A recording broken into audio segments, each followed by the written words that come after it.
کوئی جگہ نہیں. لیکن کہا جاتا ہے کہ شریعت کا مسئلہ کہ بازار کی مسجد یعنی اس مسجد سے ہٹ کے تھوڑی سی فاصلے کی مسجد روحانی اعتبار سے زیادہ طیب طاہر اور سب سے زیادہ پاک جامع مسجد بہت زیادہ طیب طاہر روحانی اعتبار سے. اور دنیا کی تمام مساجد سے زیادہ طیب طاہر ہے مسجد نبوی. سبحان اللہ سبحان اللہ. اور مسجد نبوی سے بھی زیادہ طیب طاہر ہے مسجد الحرام جو کعبے کے اطراف میں. اس سے زیادہ طیب طاہر کوئی جگہ نہیں. اور اس سے بھی زیادہ پاک و پاکیز ہے خانہ کعبہ. بچے بیٹھے اس لیے لفظوں کو بدل کیوں کہہ دوں کہ اللہ نے خانہ کعبہ سے زیادہ طیب و طاہر کوئی جگہ پیدا ہی نہیں کی. سبحان اللہ سبحان. آخری انتہا کہ اللہ نے کعبے سے زیادہ کوئی طیب و طاہر پاک جگہ پیدا ہی نہیں کی. اب سوچئے اس بچے کی طہارت کا اندازہ کیجئے کہ جو اللہ کے گھر کعبے میں پیدا ہو رہا ہو وہ کتنا طیب و طاہر. سبحان اللہ سبحان اللہ. جس کی ولادت ہی کعبے میں ہو رہی. اس لیے کہ کائنات کے بچے وہ ہوا کرتے ہیں کہ جن کے ولادت کے بعد انہیں پاک کیا جاتا ہے غسل کے ذریعے.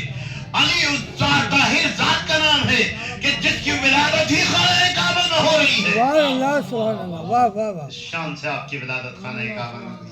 یہ فاطمہ بنت اسد عین جوف کعبہ میں پہنچی.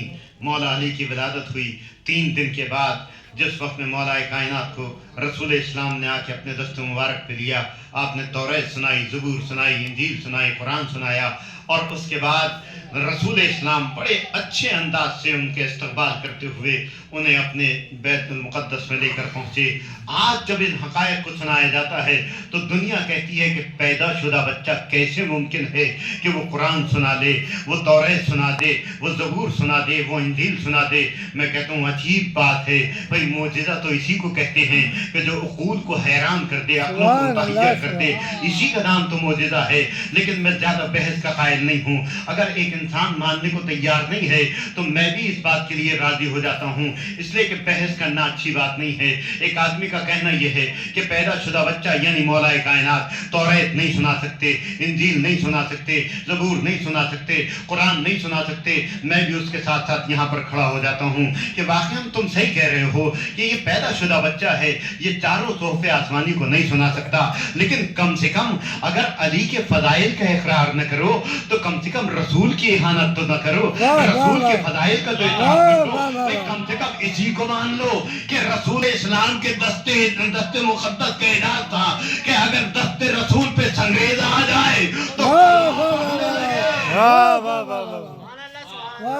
دنیا مانتی ہے کہ جس کے زبان نہیں، جو بے زبان، حجر پتھر، اگر پتھر دست رسول پہ آ جائے تو وہ کلمہ پڑھنے لگے. تو اس منزل پہ آ کے مجھے حیرت زدہ ہو کے کہنا پڑتا ہے کہ تمہاری عقلوں پر میں حیران ہوں کہ اگر دست رسول پہ پتھر آ جائے تو کلمہ پڑھے، حیدر آ جائے. قرآن نہ پڑھے، توریت نہ پڑھے، زبور نہ پڑھے، انجیل نہ پڑھے. بھئی اگر پتھر دست رسول پہ آ جائے تو یہ دست رسول کا اعجاز ہے تو کلمہ گو ہو جائے. تو اگر دست رسول پہ حیدر آ کے توریت کی تلاوت کریں، زبور کی تلاوت کریں، انجیل کی تلاوت کریں، قرآن کی تلاوت کریں تو پھر کون سے تعجب کی بات ہے. یقیناً آج کا یہ جشن کہ جس کے لیے بڑا اہتمام کیا گیا اور خاص طور سے بچوں کا جشن تھا.